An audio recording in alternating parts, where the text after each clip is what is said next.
Hey, welcome back to the Study of Success.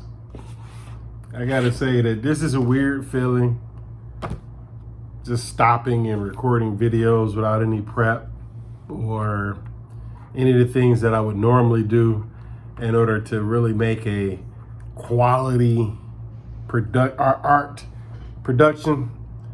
I really don't have time or the tools or the ability to do it the way I would want to do it. So I'm just gonna do it with what I have. And that's the reason why I'm here. So hey, it feels as weird to me as it probably looks to you. I am in Houston. I didn't say that yesterday. So while this is my first time in 3 years when I started making videos, when I used to really, put a little more planning into them, of course, I had somebody else doing the editing and actually creating the video. I just did the content.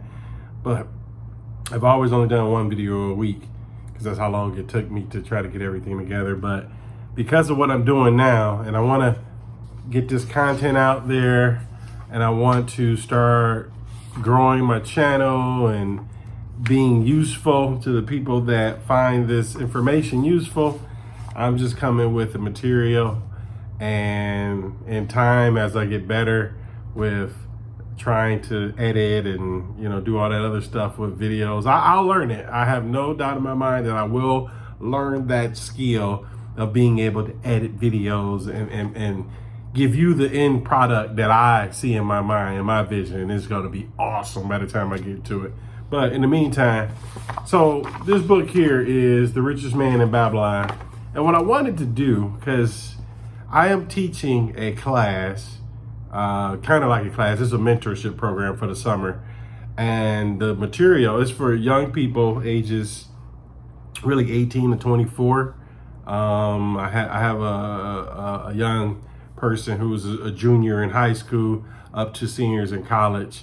And I assigned this book just as a supplemental material because I thought that it would be good. I'm teaching or I'm mentoring for individuals that are interested in business, accounting, finance. And obviously that's my history, that's my trade, that's my skill, that's my education. So I am taking this time to not only give back, this is kind of like legacy building. I want to take all the years, 20 plus years of experience in education, in business, finance, and accounting, and give it back. Did I say I was in Houston? I'm in Houston, Texas, by the way. So one of the things I want to do is, as we read the material, is have 1 to 5 takeaways each day. So today, the takeaway, and don't get me wrong, I've read this before. It's a great book. I would like everybody to go out and read it because I think it's a good story on how to get wealthy, or basically how to think of money. It's money lessons. This is, again, The Richest Man in Babylon. So the takeaway from today, I got 2 of them actually. The first one, where it is in the first chapter, The Man Who Desired Gold, is the passage says, "If I have 2 shekels," this here responded gloomily, "to no one could I lend them, not even to you, my best of friends, for they would be my fortune, my entire fortune. No one lends his fortune, his entire fortune, not even to his best friend." So when I was coming across that, it immediately dawned on me. And the thing is, I read this book when I was young. And I gotta say that it gets more meaningful as you get older and you have life experience to match against it. And you go, oh. So it's good that you're learning the principles now, because when you see it in action, you'll be able to identify it and relate to it. Some are going to relate to it now, and it's because you've experienced it or you've seen it. Others, maybe because it's abstract if you haven't. But basically what it's saying is you don't give your last to anyone.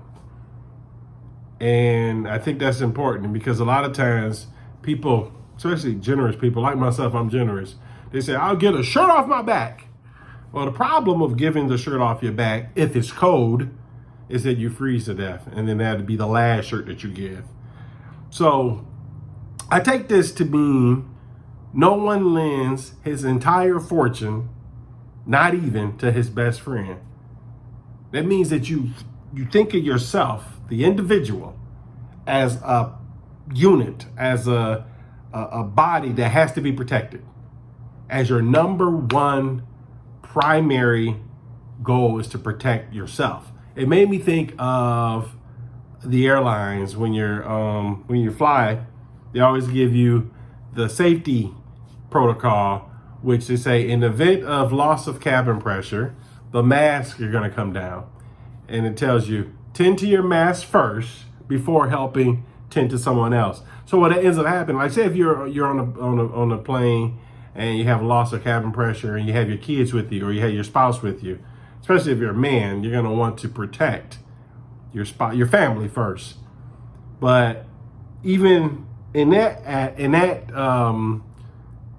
aspect, you have to protect yourself first, because the reason why is because if you try to put someone else's mask on first and you lose oxygen and pass out, now is in God's hands whether or not you actually achieved your goal of putting their mask on and now they can help you, or you didn't achieve it and now you're both out. So that's why you have to tend to yourself first. And this here, no one lends their entire fortune, not even to their best friend, is that you are your best friend. You have to keep something for yourself, always. You have to protect your foundation, which is you, your body, your health, your mind. This goes into a lot of different areas, spiritually, emotionally, mentally, physically, financially. Protect you first. The only way that you can help others is if you yourself are strong, if you yourself are protected. Think of it like on a battlefield. You have to have a fortified position in order to advance forward. So not giving your last to anyone is my first takeaway. My second takeaway is, so this is in a few chapters before the end of the actual chapter, is nonsense, reproved Kobe. A man's wealth is not in the purse he carries. A fat purse quickly empties if there be no gold stream to refill it. Our cat has to have an income that is constantly keeps his purse full, no matter how liberally he spends. Income, that is the thing, ejaculated Benseer. I wish an income that keep flowing into my purse, whether I sit upon the wall or travel to a far land. So this part here, and I learned this probably about, a decade ago, that I realized that it wasn't about savings, especially when it comes to financial independence. Like you can have $1 million saved and still not be financially independent. Let me tell you why. It's because one major illness can wipe your savings away and then you're done. And what I realized is that the thing that leads to financial freedom, financial independence, because remember, we got the 3 levels of finance. Financial stability is number 1, financial security is number 2, then financial independence or freedom is number 3, which is that's the spectrum. You don't start off unless you were born wealthy. Most people have to go through the spectrum. So financial freedom is because of income. And this right here, I wish an income that will keep flowing into my purse, whether I sit upon the wall or travel to far lands. It's talking about passive income. I figured that out. That you use your savings to invest into vehicles that will give you passive income. Passive income is the income that is generated without you having to put forth hours. You don't have to trade hours for dollars. So that's the key there. So those are my 2 takeaways about not giving your last and to develop passive income. Those are my 2. And tomorrow, as I go through this book, I'll jump on and kind of go over it and try to apply it to life and business.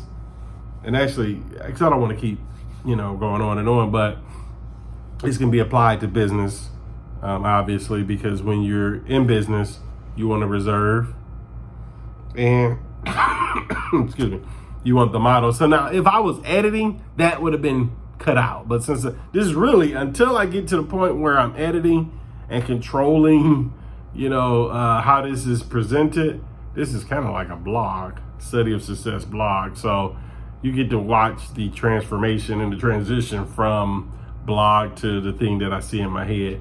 But anyway, I'm not going to keep going. That's it for today.